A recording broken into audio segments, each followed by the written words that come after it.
So if we understand this, you know, this is how we build self-confidence, by understanding, you know, situations and how to deal with situations, and building that trust that even in uncertainty, if I want to feel, you know, if I want to proceed through a challenge that has, you know, you know, through a challenge, well, I want to minimize the uncertainty. If I want to diffuse a situation or not have something progress forward, all I have to do is increase the um, the like the variabilities, like increase the uncertainty to a point where it's too uncomfortable, the person or, you know, the thing doesn't want to progress forward. Because you've got to understand, if we take that same scenario with the fight, okay, if you're getting angry at me and you're like, oh, I'm gonna punch you soon, and I walk away and don't say anything to you, and don't try and provoke you, don't say anything smart, and I just walk away and keep walking, like, I'm increasing the amount of variables that you have to now consider to attack me. So potentially there might be police driving, potentially there might be police walking on the street, you know, potentially there might be someone who sees it that wants to join in. Like, there's all these added things. Potentially there's a group walking up and things like that. Like, so we just got to understand, if I don't, you know, personally feel safe in a situation, well then I should try to, you know, create as much uncertainty in that situation. So for example, to put this in perspective, if it's late night and let's say I'm in the city and I'm walking down the street and I start to notice someone following me and I start to feel off. Now it doesn't mean that that person's following me or anything, but if I start to feel off, well, now let's try and get some uncertainty into that. So we move across the street. You know, we take all these different random actions to try and, you know, like basically what it does is it proves to us, hey, for no shadow of a doubt, this person is following me. Because the likelihood that they would take every turn or do everything like that, you know, is quite high. So what we're able to do is we're able to now focus on, how do I involve as many variables as possible? So for example, if I was walking down, maybe there's a group of people and you stop to talk to them, ask them a question. Like, you ask them for directions and just say, hey, this dude's following me. Do you mind, you know, back him out while I confront him? Now, don't get me wrong, situational awareness, understand your environment and where you are, because the potential is if you're in a position of vulnerability and you seek protection from others, if those others are predatory in nature, they will seek to capitalize on your like on your vulnerability. So a key thing to remember, 1 second, and this is especially true for men and mostly men, but it does work for women if you're able to do it. But basically for men, you don't have that option. I don't have that option. We don't have that option. If you feel someone coming behind you and following you, we don't ask for help. There's two ways that scenario plays out. One is you try to avoid it and you try to distance yourself from it. If they match speed or even try to catch you, that engages option two, and that's the only option that makes sense. You turn, regardless of if they have a weapon, and you charge them and you attack them. The key to this is, if someone's being predatory towards you, you must attack them, because, like, you know, you know, big cats and fucking this and that. I don't know if I'd do it with a crocodile, but you can do it with crocodiles. If you charge an animal, you can intimidate it. A predator isn't ready for a fight. A predator is looking to take advantage of vulnerability. So if you do not show vulnerability and you show maximum aggression, most predators will run. And that's a key thing. So, you know, in that scenario, in life, you have to put the effort in as a man, just like I have to put the effort in, to be vicious and violent and capable so that you can have certainty of outcome in your ability to defend yourself. Because for men, that's where a lot of self-confidence comes from. Because I cannot be self-confident and confident in, you know, certainty of outcome for me if every other man is going to victimize me, okay? And then you become one of those betas that are the bitch to everyone. And no one wants to be like that. So the thing is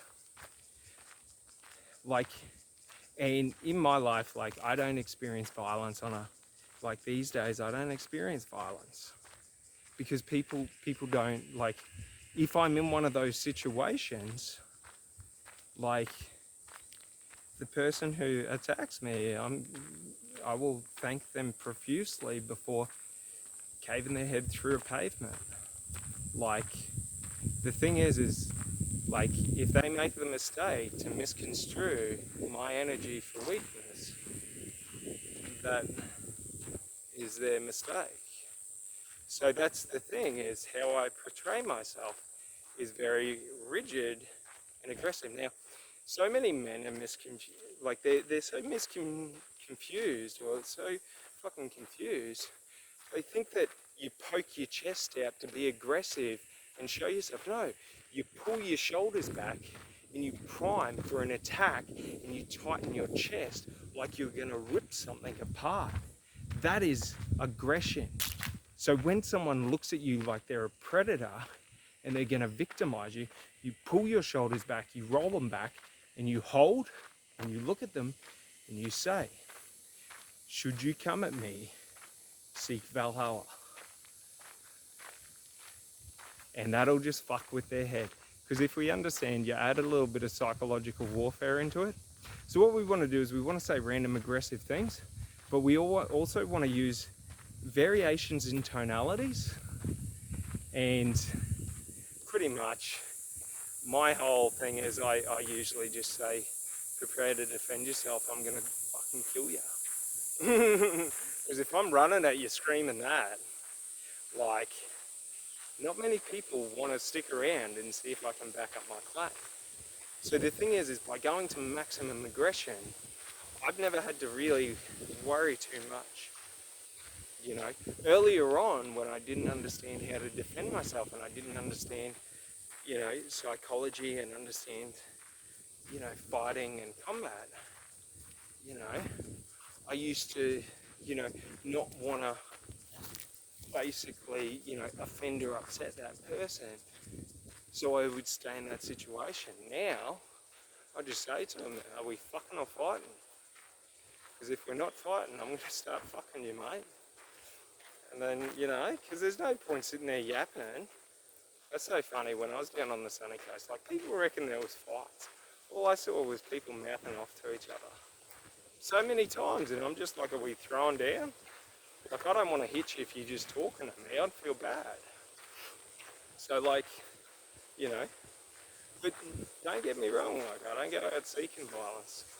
I was always looking for girls. I didn't really care about fighting, but, you know, where I grew up was really violent, so I had to learn earlier how to really defend myself. So, like, understand this, if you truly learn how to defend yourself, and truly learning how to defend yourself is learning how to kill other people, because that's the only way you can truly defend yourself. Like, yeah, you can talk big about, you know, I beat that person up. How do you know they're not going to get a knife or a gun or a weapon or just fucking hit you with their car? So the thing is, you know, but we don't want to just be around killing each other. Oh, I thought I heard a car. Nah, no car. But, you know, we don't want to do that. So the other alternative is, you know, it's sort of like this thing that whatever you focus on in life is what you seek in life. So, like, you know, my childhood and growing up, I had to see, like, because I had violence put on me, I had to focus on trying to avoid it. So I see violence, the potential for violence everywhere I am, which is not a bad thing. It just means that I am more sensitive in risk management when it comes to putting myself into situations where violence is. But the other thing is like I'm competent and capable. So if a situation arises, like my only decision is just to fight until I can't. Like that's it. I'm just going to make it the most painful experience for you. That, you know, to take me means to lose yourself. So, you know, like I'll take the joy out of you. So that's why, you know, like naturally who I am is not a violent person. But because I wasn't, many people, many predators tried to take advantage of that because they thought I was weak. So the only way, you know, the only way to really and truly defend you, like stop anyone from thinking about attacking you, is to be highly capable and competent. That's the only option.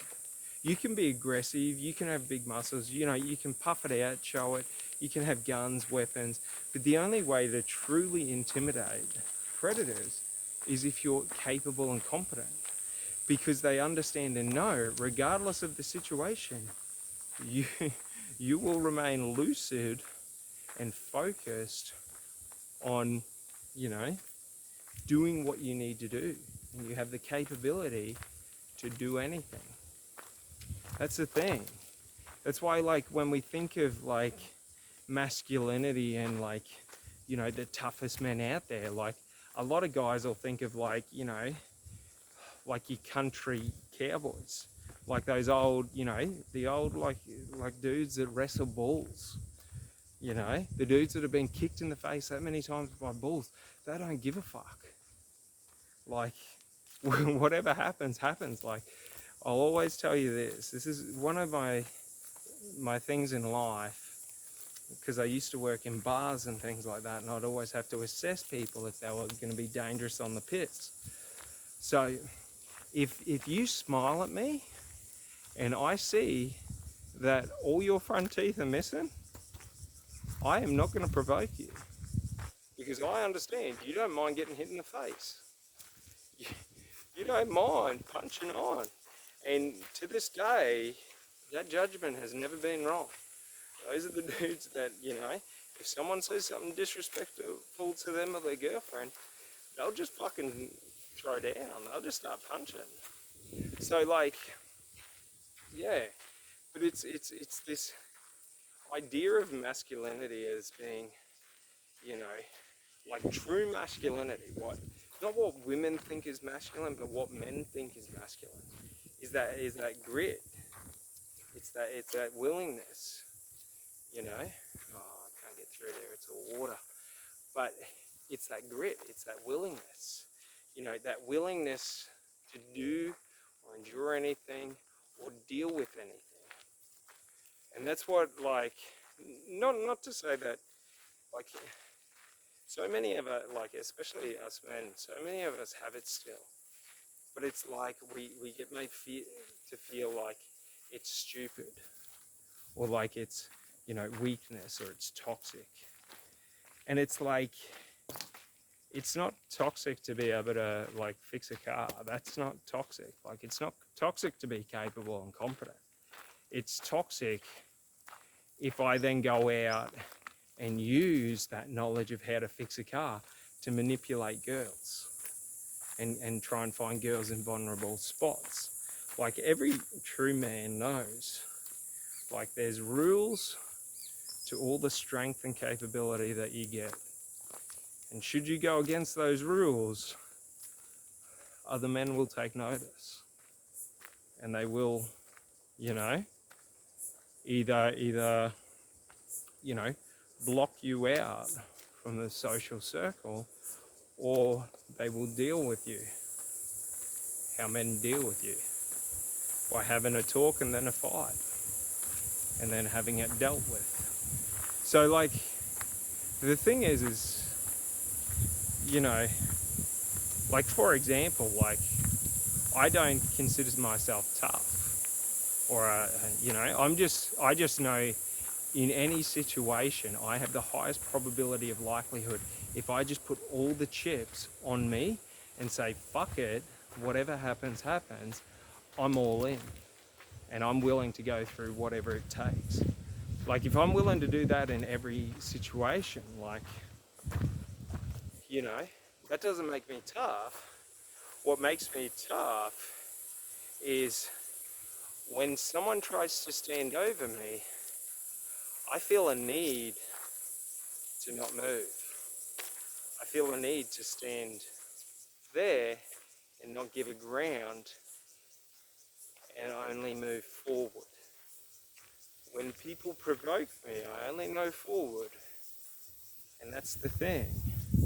Like, personally in my life, I've always avoided fighting because, like, firstly, I don't believe in it. Like, I gain nothing from kicking your teeth in, but the joy of kicking your teeth in. Like, you know, no girl's gonna come slap me on the ass and be, woo, you sexy beast.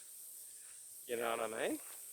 So the thing is you gotta, like, this is with me personally, you just gotta understand, like, I avoid and abhor violence until someone does something that I feel like violence is the option.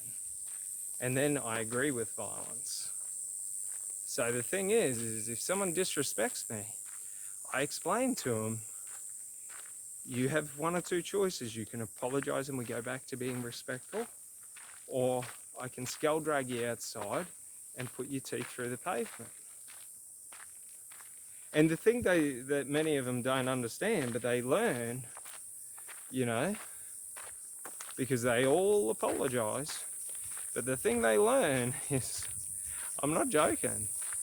If I tell someone I'm going to walk over there and skull drag you out and then stomp your teeth through that fucking gutter, like, I've said what I'm going to do. I will walk over and then I will physically grab you by the face and try and jam my hand into your face and skull drag you. Like, I'm not joking. And that's what they don't understand, these betas, the ones who are disrespectful, because you got to understand, like, men aren't disrespectful to other men unless they don't respect that man. So the thing is a man won't walk around disrespecting everyone without knowing who they are. A man will give everyone respect. You know, a poser will go around and disrespect people and act like they have respect. But the thing is you don't disrespect random people because you don't know who can fight. That's the funniest observation I had from all my times out in bars and clubs. Like, watching other blokes fight, like, you could never pick it.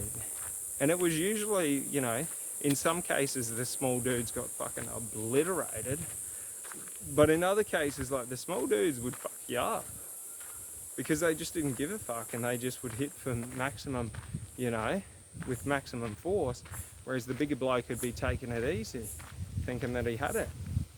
I saw so many dudes get knocked out by, oh, bastard, by one of me mates. Because all he'd do is he'd just sit there with his hands in his pocket and then just headbutt him. And headbutt him about 3 times before they hit the ground. Like, that's the funniest thing, that, like, so many people these days preach pacifism. And it's like, no, like, we've only ever dealt with and knowing how to deal with problems with violence. Now, violence isn't the option, but pacifism isn't the option as well. Because we got to understand, should someone bring violence upon you, like, you have to stand there and defend your right to not have violence put on you. So you have to stand there and take the blows and give them back. That's the only option. There is no other option. To try and talk your way out isn't the right option. Like, we talk our way out before it even becomes heated. Like, that's the thing. So, like, because we got to understand respect. No one's ever going to give you respect if you don't respect yourself. So if someone attacks you and you don't respect yourself enough to defend yourself, no other man's going to protect you. You know what I mean? It'd be a really great, sort of person that would do it, but, not many people would. Because that's the expectation on men, is you don't get the option to not defend yourself. Like, women and children get the option to not defend themselves, but men don't. And it's very important because, like, we should never use our strength over another, but we should always use our strength to defend another. So that's the thing. Should someone attack an innocent person near you, you attack that attacker with maximum violence. But we do not walk around seeking to put violence on others, because to do that is predatory. And to be a predator means that we are weak. To be a protector means that we go for the strongest enemy first. A predator looks for the weakest. They don't want the fight. A protector wants the fight. So, like, that's a really important thing to understand, is these different types of people. And we can see where a lot of people who are in the police force, who are in the military, people that, there are many different types of people, but there are, a lot of people who are protectors and a lot of people who are predators. And it's a difference in behavior and values, but the problem is the bad predators, because we got to understand, like, there's scales on everything. So, like, just because someone has predatory tendencies doesn't mean that they act on them, Like, just because someone might act predatory doesn't mean that they are seeking, negative outcomes for other people. So, like, we've got to understand that it's important to view everything as being individual and the same. If you sort of understand what I mean. So we have to take, if someone's acting predatory towards me, I have to take their individual circumstance into it, but also I have to understand, how does this sit on the scale of all the other people that acted and behaved like this? Because if they tick enough of the boxes, I don't really need to worry. It's sort of, that's how they are. So it's just understanding this difference. But I hope you start to understand that, like, the key to self-confidence is just certainty. And the key to certainty is understanding that if I take certain actions, so for example, to understand, like, if I ever want to feel strong, like as a man, like, all I have to do is do something selfless for another person. Like, for example, if I was walking down the street and a guy was attacking a girl, if I go and defend that girl, and even if I get the shit kicked out of me, You know, it doesn't matter. Like, the feeling of strength that I would have after that, you know, because it's that willingness to be able to run into the fray, to be willing to set aside your safety for another's who cannot protect themselves. Because that's what I truly believe those with strength need to do, is not use their strength against others, but use their strength for others. Because if you have strength, you have an obligation to help those who don't. For if you didn't have strength, you would hope and pray that someone with strength would help you in a time of need. So regardless, like, you know, this is a big thing that I think has been taken and stripped out of our culture and our society, is this understanding of like chivalry and knighthood, and this understanding of violence, that it's not that we should seek to be violent people, but we should seek to be violent and capable.